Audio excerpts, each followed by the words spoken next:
Singapore CEO of TikTok was grilled by the US Congress. The US Congress has issued an ultimatum to chew. Is TikTok a threat to the American people? Will the CCP retaliate against the ban on TikTok? We are going to discuss this today. Hi guys, what's up with the Singapore CEO of TikTok, Chew Shou-zi? He was grilled by the US Congress for 6 hours. He is the first Singaporean to withstand a barrage of questions by the US Congress. The US Congress is concerned that the CCP is using TikTok as a tool to access data on the American people. It is also concerned that TikTok could influence the content served to the US users. The Congress demanded that ByteDance, the shareholders of TikTok, sell their stakes or face a possible ban in the US. The US hearing created a furor in China. Mei Xingyu, a Chinese academic, said that the US wants to rob the technology of TikTok. But the US Congress said that TikTok is being used as a tool by the CCP to interfere with US domestic affairs. It was reported that CCP tried to influence the 2020 Trump election. WSJ reported that American executives working in TikTok were puzzled by the video post on the 2020 Trump election by certain creators have been reduced by 30 to 40%. They asked their bosses in China for an answer. Guess what they were told? They were told that TikTok's algorithm had been tweaked to play down political conversations about the election. TikTok is one of the fastest growing social media platforms in the world. The US government has concerns that TikTok can influence the American people and children towards the Chinese propaganda. The US is TikTok's largest market and accounts for 15% of the total market share. 150 million people in the US uses TikTok, which is nearly 45% of the total social media users in the country. TikTok is the most popular social media platform for young people in the US, and 67% of the children use TikTok. ByteDance admitted that TikTok's employees misused their authority. A whistleblower, who is a former employee of ByteDance, told US Senator Josh Hawley that ByteDance and TikTok employees can easily access US data through a tool called Aeolus and have seen China-based engineers backed up and analyze non-China data set. Chew had proposed a good plan called Project Texas to assure the US government of its commitment to prevent access of data by the CCP. The US is the largest market for TikTok, and it was willing to spend $1.5 billion to set up the Oracle data center. The project could cost TikTok $700 million to $1 billion annually. All new traffic is now routed exclusively through Oracle and includes an audited process to delete the backup data. Project Texas includes a third-party monitor to check if TikTok has changed the algorithm and if CCP has access to the data.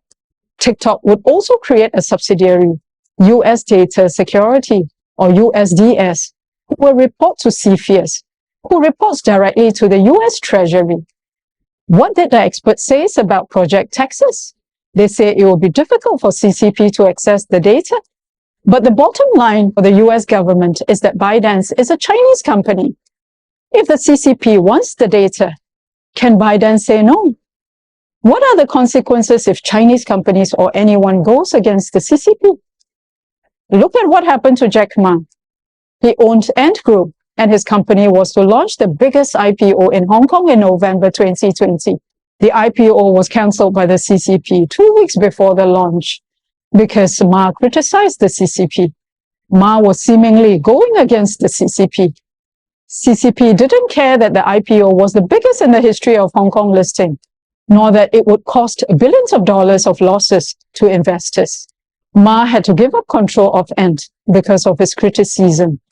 Another example is Ren Jiqiang, a former real estate tycoon.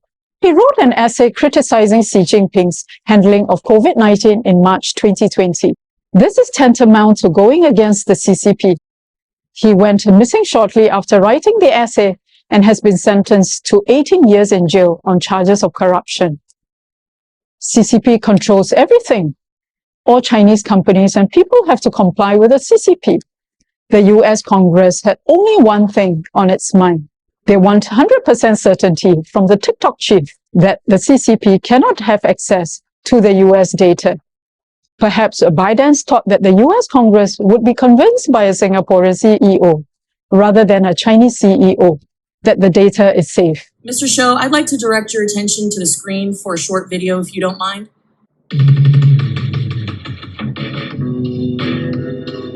That video was posted 41 days ago. As you can see, it is captioned me as F.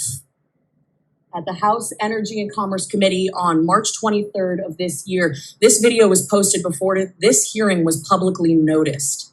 I think that's a very interesting point to raise. But more concerning is the fact that it names this chairwoman by name.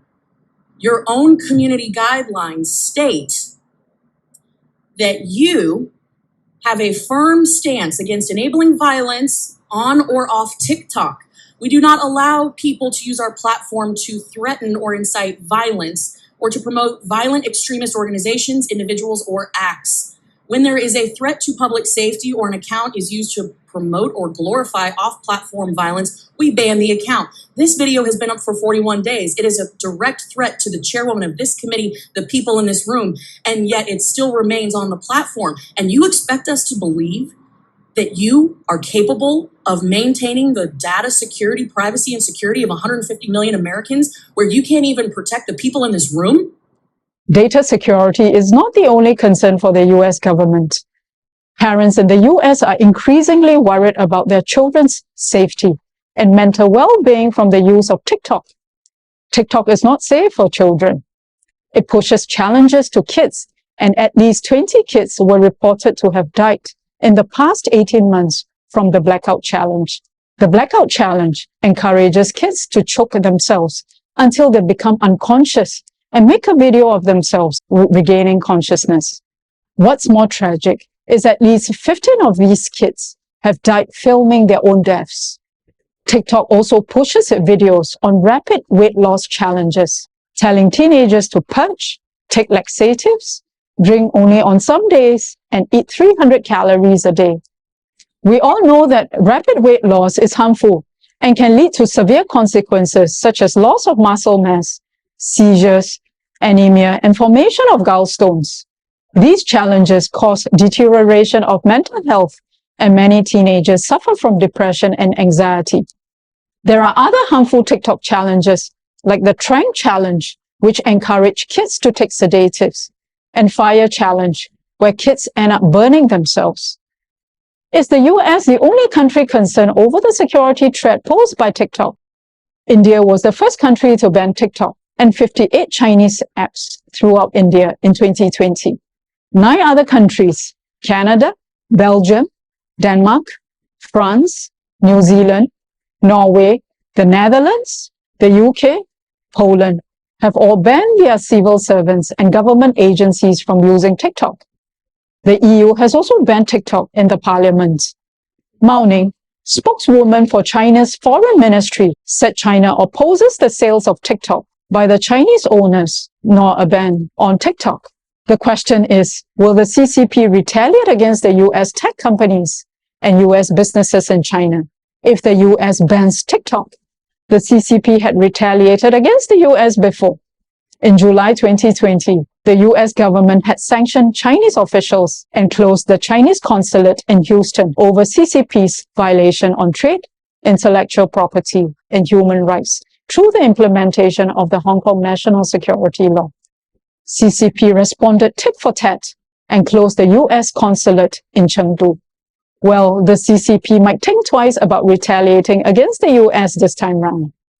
China's economy is not in good shape after 3 years of COVID-19 lockdown and needs more foreign investment more than before. China faces significant economic challenges.